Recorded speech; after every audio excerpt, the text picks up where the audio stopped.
Welcome back, everyone. I'm your host, Blaine Edwards, and today we are joined by Lucas, the co-founder and COO of Vent Finance, an all-in-one community launchpad on Cardano.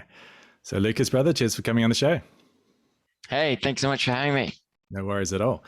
To start us off, can you please tell the podcast a bit about who you are and also a little story about how you got involved with this beautiful world of cryptocurrency? Absolutely. My name is Lucas. I'm COO at Vent. So pretty much that means I handle like the day-to-day operations of our business. And I also like have to take care of all the shit that we haven't hired for. But we're a startup. That means we learn a lot, we build a lot, and we iterate. And that kind of means that, my job title is a lot more than what you would expect. So I've been doing that for pretty much something like 6 months. Prior to that, I was in consulting, and that was like an interesting aspect of my life for about 2 to 3 years.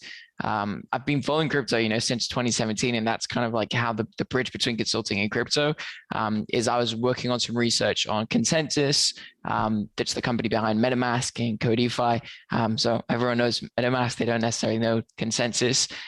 They were like the big pushers of Ethereum from the inception of it, right? It's the equivalent to, I would say, like an IOHK. So I did a lot of research on that from the corporate side for our clients, trying to understand, why is this complex thing called blockchain going to be useful for like LVMH or one of these companies? And we were working very closely to IBM, which was using like permissioned blockchains, right? So like these private blockchains. And it was just really interesting from a technology standpoint. And then it was kind of like, well, if you know about blockchain, you know about like specific crypto applications, right? And then everyone was like, have you heard about XRP? And look at this and look at that. And then everyone kind of followed crypto, and there I was, 2017, downloading Coinbase and figuring out how to buy my first crypto. Yeah. So that was kind of the inception to it. I think it was interesting, but then for some reason, I decided to get into a bit more research into a different aspect in consulting. And so I changed practices. I left technology and I was more focused on structures, on organizations, and how basically digital transformation changes people. So I stepped away from blockchain for about 2 years. And I came back in 2020 in the midst of a global pandemic, to say, hey, what can we do with crypto? And that's kind of how I met my founders, and came back to building and starting VentUp. So what is VentUp? So VentUp is, the main product that we're building at Vent. Vent actually comes from venture. It's part of our global ecosystem of Vent Finance, and it's an all-in-one community launchpad. So what we're really trying to build is like the simplest way to research, apply, invest in early stage Cardano Polygon projects. So we're Cardano first, which is our approach, but we're very pragmatic. And like we said, we're a startup, right? And so a startup needs to test and iterate. And that's what Polygon was all about for us. A lot of the Cardano launchpads out there started working in Solidity, which is the programming language behind most Ethereum projects. We said, okay, that's really cool, but we had an issue with Ethereum gas fees. And so our community was, from the beginning, even we had like 300 people. Everyone was like, oh, Ethereum, have you seen the gas fees? Imagine April, right? We're talking, I don't know, 50 to 70 bucks on a transaction, right? And we said, oh, that's terrible. What are we doing? Are we already going to lose? And we just started. And that's kind of when we received all this feedback from the community, and we said, what can we do? And we looked at, all the different options out there. Eventually we landed, we met the Polygon team. We saw that there was a lot of potential and a lot of alignment with Cardano in the sense of scalability, making sure the gas fees are reasonable, how their protocol works in itself, and then what they're trying to build in terms of infrastructure to empower other people. Whereas we didn't really see that with other chains. And that's kind of, we found this sweet spot between both chains. And I think that that's really empowering us to find and to build a really strong community, both in the Cardano space, but also, kind of leveraging some people from Polygon and saying, hey, have you heard about Cardano? Do you want to kind of come into this space as well, right? Yeah. So I mentioned what is VentUp. So VentUp is obviously a product within your Vent Finance ecosystem. What are the other products and services that are part of that Vent Finance ecosystem? So the ecosystem is actually loosely connected. There are different product lines, but they're all connected, right? You can go and just use one of them, but it makes sense to look at it as I would say, as a journey. So first of all, let's take the approach of an investor, right? You come in and you're like, hey, I want to invest in really early stage projects. So what do I do? I have to find them, right? And so that's when VentUp comes into play. But then once you get your hands on a token after like, I don't know, a month of following a project, what do you do with that token, right? And that's kind of when the typical approach, and we haven't invented this, it isn't rocket science. Everyone says, well, you need to trade this, right? So you need an exchange. And so we heavily looked into swapping mechanisms and dexes, and how to potentially become really, really strong DEX within the Cardano space.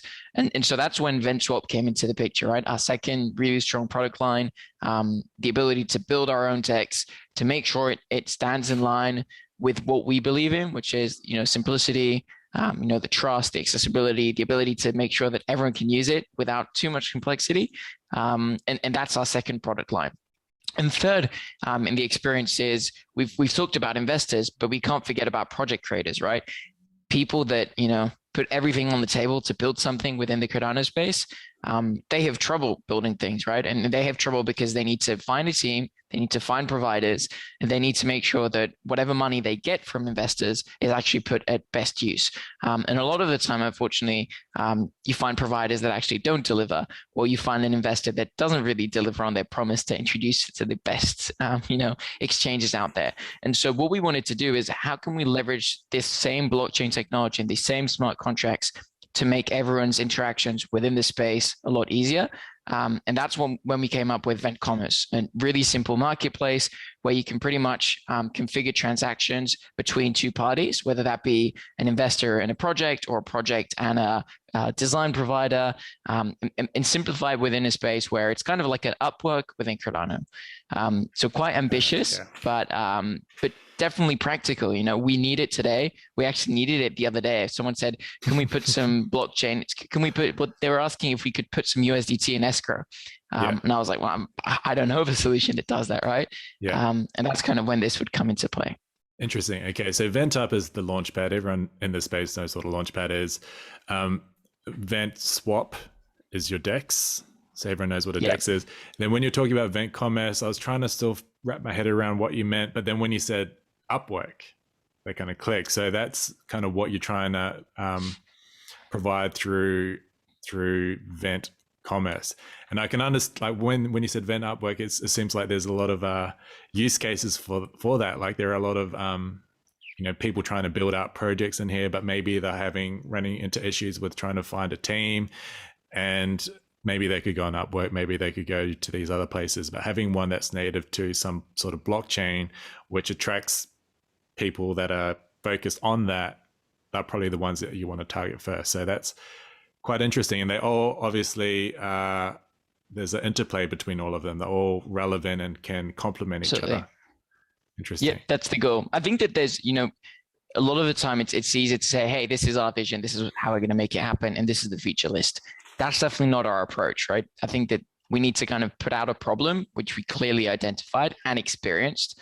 I think that when you fail with your first provider, like you go out, you try to get this, I don't know, like this developer to do something for you, right? And he's like, hey, send me USDT. Then you send him 10K or something, and it's like, holy shit, he didn't deliver, or oh, it was a scam, or okay, you feel terrible, right? And you're like, I really don't want this to happen to anyone else. And so that was kind of the origin of the problem. And then what we said is, we can actually build a reputation and a trust system leveraging this technology, and we can make it safe. There comes a bit of complexity into how you build it and what specific features you want and how you want the UI to look. But ultimately, there's a very clear problem. There's a very clear need in the market. And now you kind of have to, find that perfect product market fit.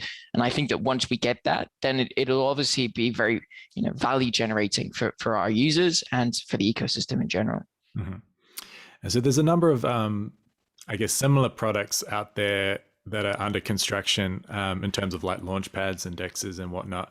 What's your point of difference? Like, how would you differentiate Vent Finance from similar DeFi products?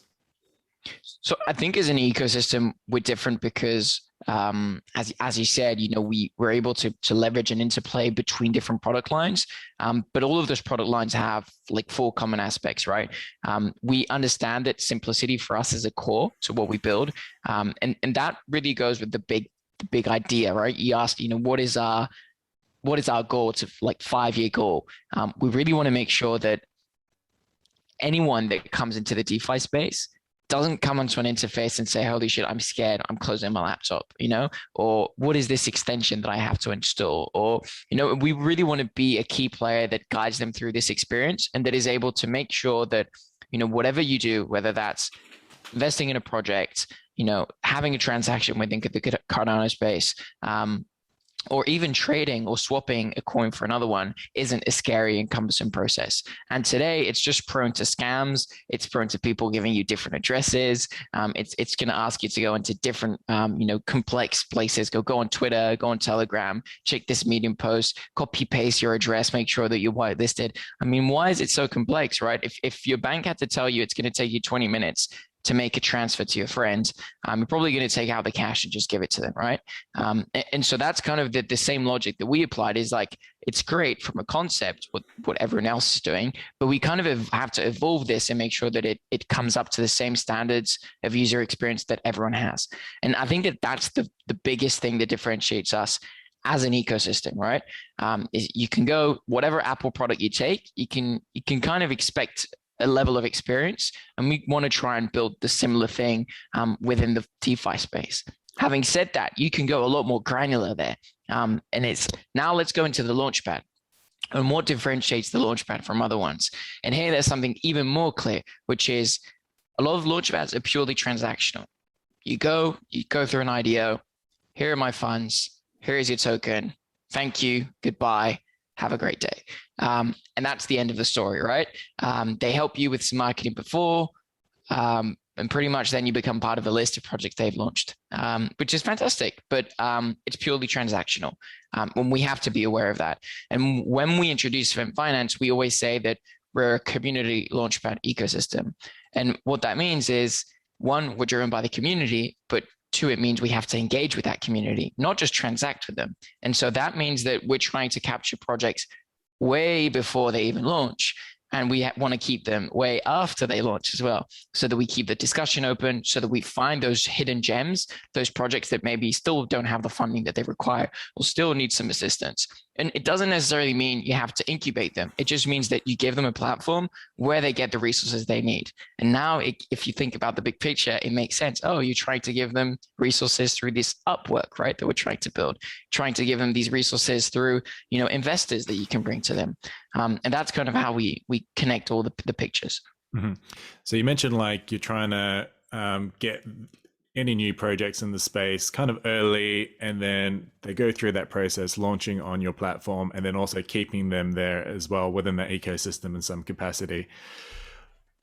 What would that look like if someone was building a project now in its infancy stages? It's very early on, maybe they're still trying to build out a team, etc. How would they interact with Vent Finance like at the moment, and what would that value exchange like look like? When is too early for a project that's in the works to reach out to you guys and get involved in the platform in some way? So I'd say it's never too early, because we're usually very open to listening to ideas. Maybe if you just had an idea yesterday over lunch, maybe don't email us just yet, right? But hey, have you been thinking about it for a few weeks, for a month, ideally at least? You did some research, you saw that no one else is doing this, or that someone is doing it, but you can make it, genuinely better because of X, Y, Z reasons. If you're able to send us a one-pager of what you're doing, why you're making it differently, and why potentially people are going to buy your token, that is when you can say, hey, I want to reach out to them. And it doesn't matter if you actually, I don't have a logo, I have no idea about design, but actually I know how to code this because I'm a developer. Fantastic. Reach out, let us know, and we'll see how we can support you. And the most important aspect is, because we're a seed DeFi, and we haven't touched on that yet, because we're able to have a centralized part of the platform, which is the experience that you get on the app, that doesn't necessarily need to be decentralized. That's just great user experience. We're able to get a project to register on its own, like you would do on a Facebook page or a Twitter profile. They just come in, they add their project, their idea, they mark it as, label it as ideation project, and it's going to show up to the community, right? When they log into their platform, they can say, oh, here are some ideation projects, and they can actually look at that. And we have a really, really strong social functionality within the app, which is extremely simple, but just unexplored by other Launchpads, which is, why don't you ask them for their feedback? Upvote these projects, like these projects, comment these projects. And then as soon as we see that a project has significant traction is when we say, oh, they're on the radar for a launch. But we're able to not only do that through Twitter, but we're able to do it within our Launchpad. Interesting. Yeah. If there was some way to intuitively filter these projects based on, I guess, what stage they are in at the moment, I think that could be really powerful, because I know from an investor point of view, there's a big interest in there around finding a project early.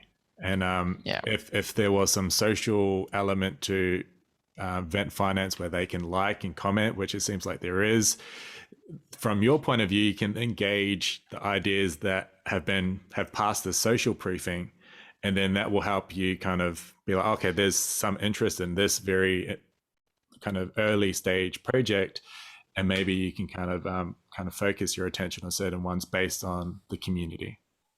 Absolutely. I think that you touched on a good point as well, which is investors are looking for things, right? Not every investor is the same. And when you go on typical dApps, and not even specifically Launchpads, but the experience is not very personalized. And personalization usually comes at a cost, which is data.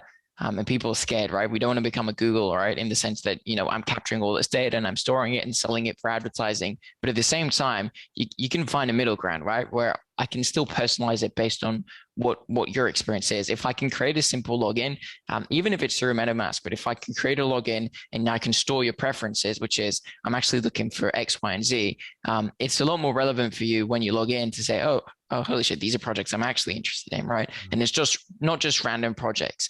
And we applied this same logic to everything that we're building. So we haven't touched on staking or specific utility of the token, but a lot of the times when people stake, you stake and it gives you access to everything, right? So you're part of a tier and it says a new project comes on and it's it's a gambling project, or it's it's a horse project. And you're like, well, I'm not interested in that, but I've been staking. I was like, oh, tough luck, you're still in that pool. And so it's like, I've been staking for 3 months, but I'm not interested and I'm still going to kind of lose my privilege. So eventually what happens is everyone just hops on the board and, okay, I'll just invest because I might as well, right? And so what we said is, how can we make that more fair? And that's kind of why we came up with like a point system that it basically means you stake, you get points. If you spend them, you spend them. If you don't, then you keep those points, right? And so what that means is people that participate in an IDO really believe in that project. And again, we're kind of tailoring the experience to every investor, their needs, their requirements. And if they actually upvote a project, it means that what's going to show up on their feed is something that they're genuinely interested by. Interesting. So there isn't necessarily a tier structure for what you guys are doing in terms of like, if you have X amount of tokens, you're in this tier and then you're entitled to this project or whatever. There is this point score system based that you acquire these rewards through staking the token. Absolutely. That's kind of how it works. You still get tiers, but the tiers don't come from the staking. The tiers come from the points. And so exactly. So it's what they like in general, it's called an incentivization model, where you incentivize people to take action. What's really interesting is if you want to make it fair, you can't artificially stake, but you can actually artificially, in a transparent way, generate rewards, right? What that means is, imagine you have someone in the community that is providing a lot of feedback or a lot of comments on projects and providing due diligence for the community. Say, hey, I want to reward this guy, right? So we all agree that we want to reward this guy. So it doesn't mean that one central party or we as a project can say, hey, edit, add 1,000 points, bam, done. Impossible because it's decentralized, right? Because it's on-chain data. However, what you can do is build a smart contract, and this can even be done, later on, because you say, let's start with something simple. But you say, after a year, we're going to introduce this new social functionality, which means that you can take 20 minutes of your time, I don't know, every day or every month or whenever it is, go into the platform and do some work for the community. So just reach through some projects, provide your feedback, etc. And for every project that you do due diligence for, you get 10 points. Like, who knows, But what I mean is this point system gives you a lot more flexibility. And it also solves a lot of the issues that we're seeing, which is the fairness, the distribution, the guaranteed allocation system, where you have so many people that get allocations that ultimately is like, I just staked 3 months, now I get $10. Like, why would I even invest, right?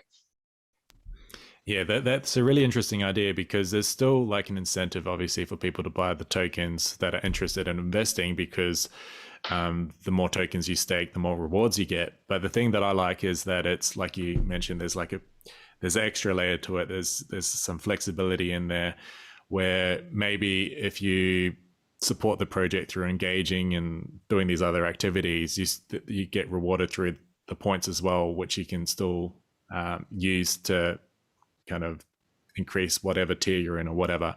So you're still incentivizing people to buy the token, but then there are also other ways to get points, which are used to I like that, because these launchpads are still relatively early, considering how early we are as a crypto space. But I think there's a lot of opportunities to get creative with how we organize all of this. And so this is one way of adding a unique flavor to the Launchpad space, which is interesting. At the very beginning, you mentioned that you guys are Cardano first, but obviously you guys are on Polygon at the moment, and That's correct. primarily because Cardano we don't have smart contracts out at the moment, although we have a date, 12th of September, I believe. So yeah, could you step through the logic around I guess launching on a different blockchain first, as opposed to waiting until smart contracts come around? Absolutely. I mean, there's a few things there. I think that one, again, it all goes back to your tagline, right, and what you stand for. And we said that we were a community launchpad, and building a community takes time. If contracts are out on the 12th, if we don't have anything, I mean, how long? I think we started in April, right? We started our page Twitter in April, started our Telegram pretty much mid-April, May, or something like that. It's been May, June, July. In 3 months, we're able to hit 10K. Now growth is even more exponential, but it takes time. And the message there is, we can't expect to launch in September and to be someone that understands our user needs, that builds something that's adapted to their requirements or their expectations, and then be like, holy shit, we're so lucky, we built something on Cardano and it works. And so that's kind of the approach that we took, and that we didn't invent. Again, other people did the same thing, which is you need to prototype and you need to iterate. And so for us, this is just a way of prototyping. And then it just happens that we found out, holy shit, actually, Polkastarter or all of these other launchpads have an interesting methodology of working. But what if we somewhat find a perfect combo, right? The best of both worlds. We're able to say, yes, we're Cardano first, but can we actually take on projects from a different chain and bridge them into some other space, right? And that was kind of the origin of, Cardano and Polygon. And then we started to tick the boxes and said, okay, can we deploy contracts? Yes, we can. We can do that on Polygon. Can we test out a user interface? Yes, we can. Can we do our own launch on our own launchpad on Polygon? We can. Will the gas fees be acceptable? We can. And said, okay, so why don't we do that, right? And then we had the only challenge that we said is, how do we migrate from one to the other? And that's maybe something we haven't touched upon at all. But we obviously need a bridge at that point. And for the Ethereum side, we're really lucky because Cardano said that they're building one. And then they're going to have their own package to help you, assist in the migration of ETH towards Cardano. And then within the Polygon space, we said, okay, how can we do this? We just don't want to do it alone. So we went out, spoke to great projects in the Cardano space, and we partnered up with Meld, and we said, let's build a Polygon Cardano space. And that's called ADAmatic. And that's really going to help us in the assistance of, migration of assets from one to the other. And yeah, that's kind of the logic behind it. I think that there's another question there is, you might say, why even building on Cardano if you're already live on Polygon, or vice versa? And it goes back again to the community. It said it takes time to build a community, but you kind of have to educate and show people why. A lot of people initially said, no, Cardano sucks, blah, blah, blah, 2018. Cardano is still here. Cardano is still building. Cardano is still here. 3 years later, Cardano now seems to be the spotlight of the year. We're getting a lot of traction. We've never seen such much, such development being brought to the community. And I think that, yeah, September will be a really big month with Elon's release. And as soon as we get that, we'll be able to say, what are the next steps? Will it take a month? Will it take 2 months? Will it take 3 months? Maybe we can do it within a few weeks. But until we have that, it doesn't make sense just to be like this and be like, oh, we're just waiting, right? And I guess that's the approach that we say. Get the market share that you can, build the community that you can as well, and be as transparent as possible with them to tell them, hey, why don't we test it out? And we learned so much within these past 4 months. So I think that's the way that we approached it. No right or wrong answer, but yeah, that's our perspective. Yeah, so a big focus for you guys is community, and because you're kind of building on multiple chains at the moment, you've got Polygon first, Cardano second, but obviously the focus on kind of Cardano, but because of smart contracts, you had to kind of build it out first on Polygon. I'm quite curious. There can be a bit of tribalism within cryptocurrency, within different blockchains. Because you're building out a product that is across 2 different blockchains, what was that experience like combining these 2 kind of communities? Was there like a bit of friction, or was it like seamless, or was there a lot of unanticipated like benefits, or I'm quite curious, because I personally am all for like, let's all be friends where possible. But I do know that there can be tribalism, especially in these early days. Like, what was that like? I think before our call, you're discussing rugby, right? I think that's kind of like when you arrive to the final. All the good blockchains are here. It doesn't necessarily mean one is better than the other, and everyone is going to try to go into that discussion. The experience isn't easy because, like you said, you're going to have people. I mean, there are only Cardano launchpads that will appear. All of the ones that exist today, or at least all major ones, are also on ETH. Because again, like we said, Cardano smart contracts weren't ready. Within the Polygon space, however, there are Polygon native, only on Polygon launchpads. And what that meant is like kind of those hardcore users that it's like, Polygon, I don't want to hear anything else. Maybe we can't get those into our community. Maybe we can actually, it's kind of like the line is quite fine. They're probably going to come experiment and see what it's like, especially if you build a great product. But what we're trying to differentiate is the product that we're building and the chain that we operate on. If we're able to convince someone that the chain is good enough for them to try our product, then yeah, amazing. That'd be great. But I think that the ultimate very selfish objective for us is that we're able to convince them because of our product, not because of our chain. And that is a really strong aspect that can interest people both from Polygon and from Cardano. And then if it just happens that we're able to scale, we're able to address interoperability, security, sustainability, because we have a fantastic chain behind the scenes, then that's amazing, right? And it's kind of I would say that the symbol, if you want to compare it to something, it's like a website. You go on a website and I don't know, you're browsing through it and it's like, oh, it's blazing fast. I log in, it works. There's no errors. I click on, forget my password. I get the message. It's like, wow, it's great. And then you're like, well, does it work on AWS or does it work on Google Cloud? Although I'm not sure, right? We don't necessarily want it to make it so agnostic where it doesn't even matter where it runs. But we definitely want to make sure that we have the best infrastructure possible. And I think that that's kind of why we went to the community. We explained what we're building. We explained why we're building using that technology. And then it's kind of like, come on, let's be friends, like you said, right? And our experience was we're able to get more than 10,000 people interested from both spaces. And at the moment, we're not 50-50, but we definitely have, people interested in both chains. Yeah. Yeah, definitely. And then when you have the bridge, then, let's say there's Polygon users that were exposed to Cardano through Vent Finance, and then they kind of exposed to Cardano, they learned more about it, and then they're happy with what it represented. And then there was a bridge on Vent Finance where they could go from one to the other. Then that's an opportunity for the Cardano ecosystem as well. So yeah, I quite like that idea. There's obviously got to be some friction along the way, but ultimately I think it could create a richer experience for anyone that's super passionate about Cardano and cryptocurrency. You mentioned, so we've got Vent Finance. I mean, we've got VentUp, we have VentSwap, and we have VentCommerce.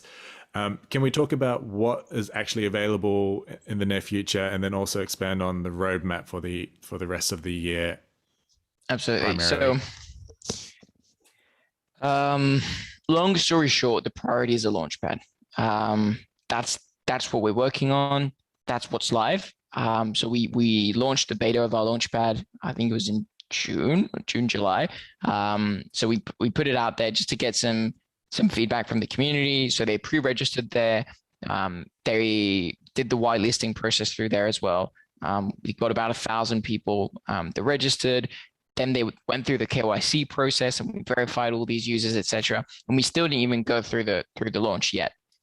So that's kind of initial like phase one, beta, get some feedback, work on the prototype, and then come back. September's a big month for multiple reasons. One is we're launching like an updated version of the Launchpad. So this would be like our V1.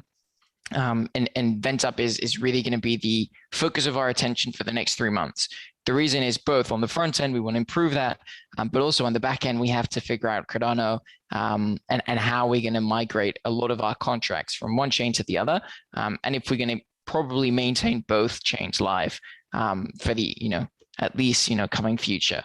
The reason why is there's still a lot of testing, especially from the security standpoint, that has to be done within these contracts that are going to come up in Haskell for Cardano. And so while all of that is, working on the back end, we'll still be able to launch projects using Polygon. So that's kind of our logic for September. You mentioned the DEX, you mentioned the marketplace.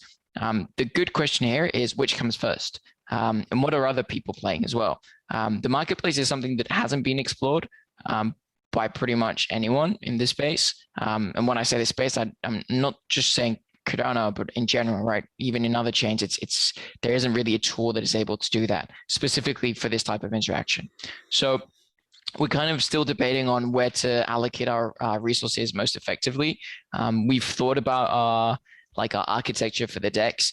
We've thought about how we want to envision the interface for our marketplace. But these are still conceptual in the sense that they don't go beyond interfaces and prototypes. It's really important, but they're not ready to go live. We really expect to have something to show the community in the coming quarters. So by end of year, we really want to have both a vision for the DEX and a vision for the marketplace so that they can play with it from a front-end experience. The question is, can we compromise security if we're not confident in those contracts yet because it's so new? Or do we maybe want to wait until January, right? And I think that's what's going to help us update the roadmap. We'll probably be able to update the roadmap in October. So if contracts are live on the 12th of September, maybe give the tech team like 3 weeks, figure out, hey, what are the repercussions? What is our initial experience when we run something on testnet, and what we see from there. I think there's a huge opportunity as well to make a roadmap more effective by finding strategic partnerships. And nothing's there yet, but we've obviously seen that there's a lot of players in the DEX space. So, it's something that we can explore to say, hey, is there some type of alliance that we can do to integrate or to build with someone else instead of just building on our own? I think that is definitely something that we can look at, and that will definitely help us, I would say, accelerate the bringing products to our community, right? That's what we're looking for, building really good solutions or bringing them value that aligns with what we're expecting. If it doesn't align with simplicity or trust or security, then obviously we can't bring that to the community. But if we're able to find a partner that can do the same thing and that aligns expectations, then that's definitely something we're open to. Yeah, interesting. So some sort of potential symbiotic relationship potentially in the works. You're open to that. We've been talking about investors, so people that are listening now that were like, okay, I like this, I want to invest in this particular product. Can they buy a token now? When? How?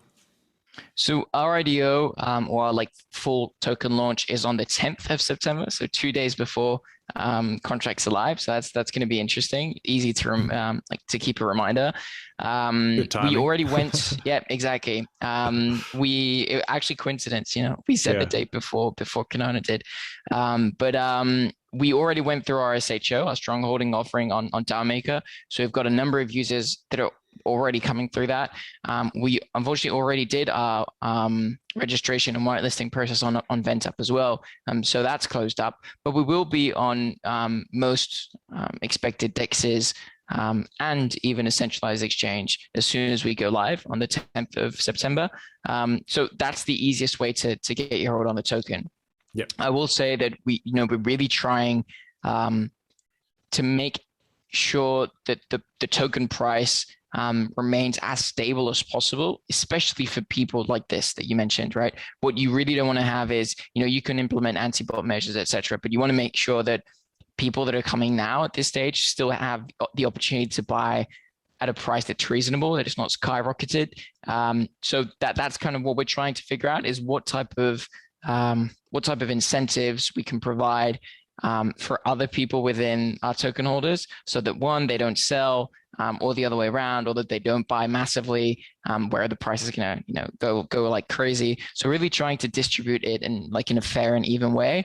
And I think that at least for the coming 2 to 3 months, it's going to be a great time for you guys to buy the token.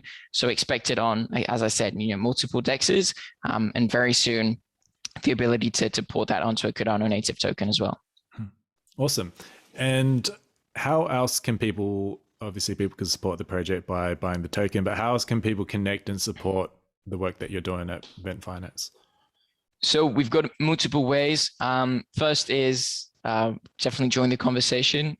So our community group on Telegram is the easiest way.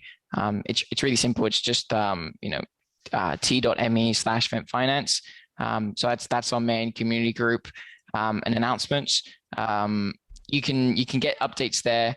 You can suggest comments there as well. I would say I really like to bring this up because it's true.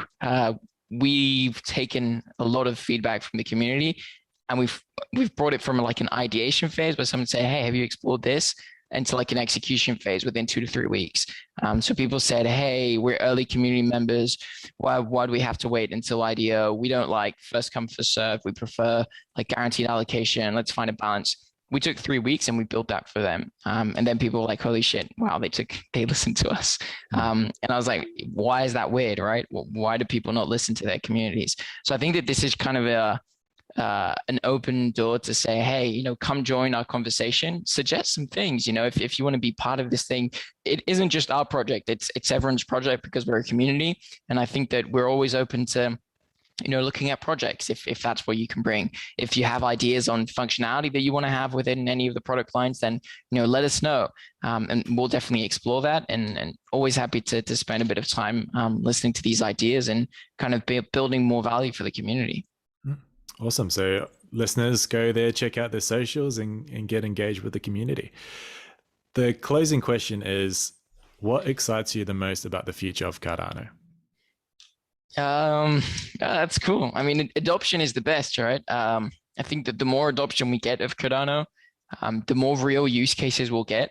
Right now, it's really hard for us as an industry, and not specifically Cardano, but as an industry, to differentiate speculation of the assets from real use. And especially you try to explain. I experimented this over the summer. You try to explain to someone else, "No, I'm no longer in consulting. I'm actually working on blockchain." It's yeah, this trading, right, of Cardano, Ripple, whatever. And I'm like, no, it's actually something. We're actually building decentralized finance. And they're like, but that's gonna die, right? You lose all your money. And I'm like, no, that's not what it is, right?